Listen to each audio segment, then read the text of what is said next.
Hey. Thank you for joining me today on this podcast. My name is Kathy Imani and this is Breakout.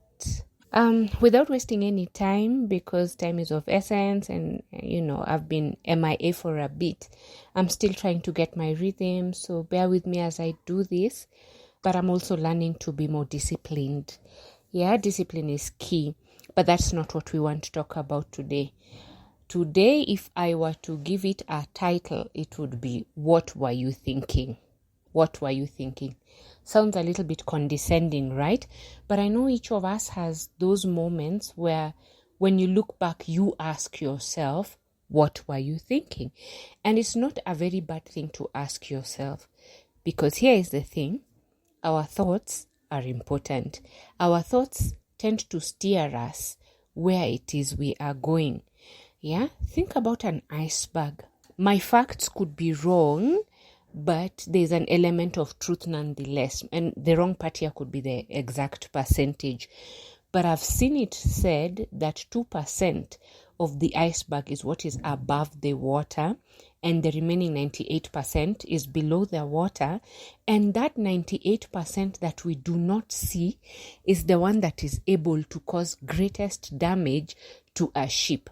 Because you can't tell the full extent. You can't tell how far the iceberg has gone, the width, how close it is to the ship. So as you're steering, if you cannot tell how far it is, when you're looking at the top, it looks like maybe you have a kilometer before you gain, you've got a kilometer between you and the iceberg.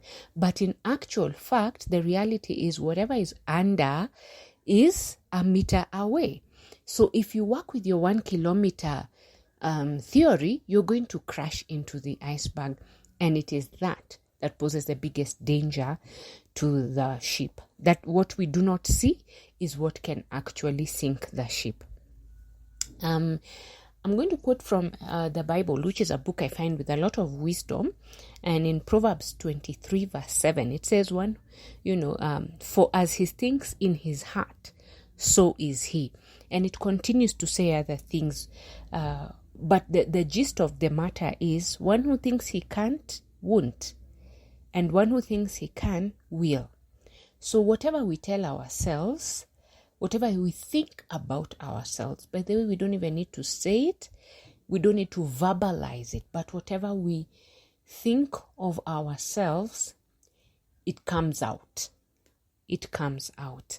And a lot of times when we have a poor self-image, it comes out in our negative self-talk. It comes out in what kind of things we volunteer or don't volunteer to do, what kind of things or people we want to be associated with. Have you ever noticed how people in abusive relationships tend to stick in them? In the age of my parents, that generation, the generation of our parents and likely grandparents, they stayed because there was nowhere else to go. And they said that was their own acknowledgement. Where would I go? You've already, quote, quote, wasted 20 years of my life. I cannot go back. I cannot start over. It's too late to start over. But even that, whether it was true or not, that they had that mindset, then that is the mindset that kept them in the marriage. Of course, some had very good marriages, so not all of them were the same. Not to give a blanket statement, but just to emphasize what we're talking about. It is what you think. Now, people do not have to wait. There is no longer that you can't start over, because then everybody, or at least most people, are aware of their capabilities, and so you know that you can be able to start over. But the people who stay in an abusive relationship, probably even with a narcissist, they stay because they have a poor self-image. And sometimes it comes from what they have been told. Where do you think you're going? You'll never make it without me. You're useless. You can't survive out there on your own. You need me. That kind of thing. And they end up staying because they think in their heart that they're not going to be able to go further or to do they can't face their future without this person. It's no longer romantic, in my view, to say, I can't live without you. Not giving anybody that much power, unless it's Jesus, because clearly he's our all in all, he's everything we need. But I'm not giving another human being the power to hold my life at ransom. And I don't think anyone is deserving of that kind of power. So it's important to change what we think about ourselves. I met this family.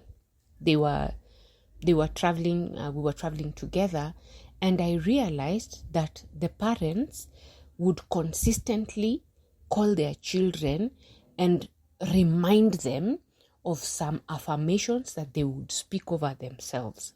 Okay, and I have nothing against affirmations. But I've come to also realize, just taking it further, building it up, that it's not enough to just affirm. What steps are you taking to be all that you are affirming yourself to be?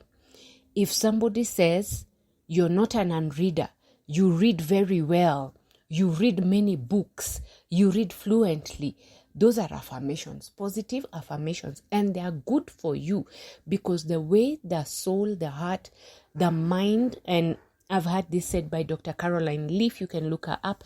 She's done a lot of neuroscience, and based on what she has found is the human brain was not wired to stay in situations that are dehumanizing or belittling or receiving bad news or sadness. That the human mind is wired to thrive when it is happy.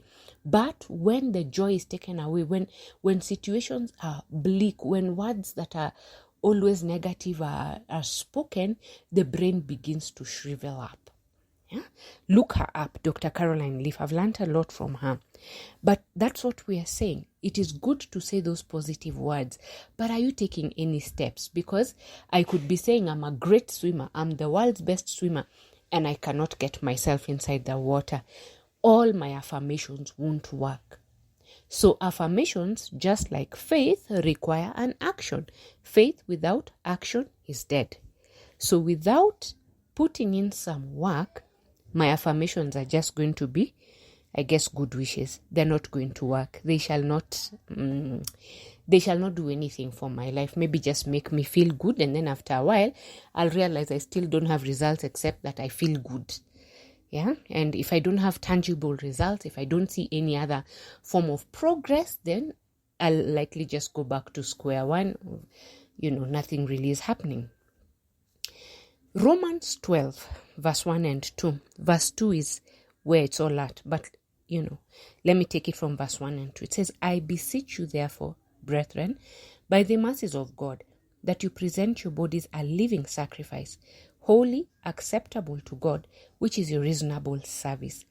And do not be conformed to this world, but be transformed by the renewing of your mind, that you may prove what is that good and acceptable and perfect will of God. So our minds need to be transformed and not conformed. Conformity means we are willing to go with what everybody else has said, to go with everybody else's results, whatever it is that has been set as a pattern. But when we are transformed, doesn't necessarily mean going against the grain, but when you're transformed, you begin to see you for who you really are. And I think this part works very well when you do part 1 or part A of that scripture, which is verse 1, that you give yourself to God. When you give yourself to God, He is the master, He is the creator, He is the author of all that we are. So when you go back to your manufacturer, He's the one that knows what He created you to be.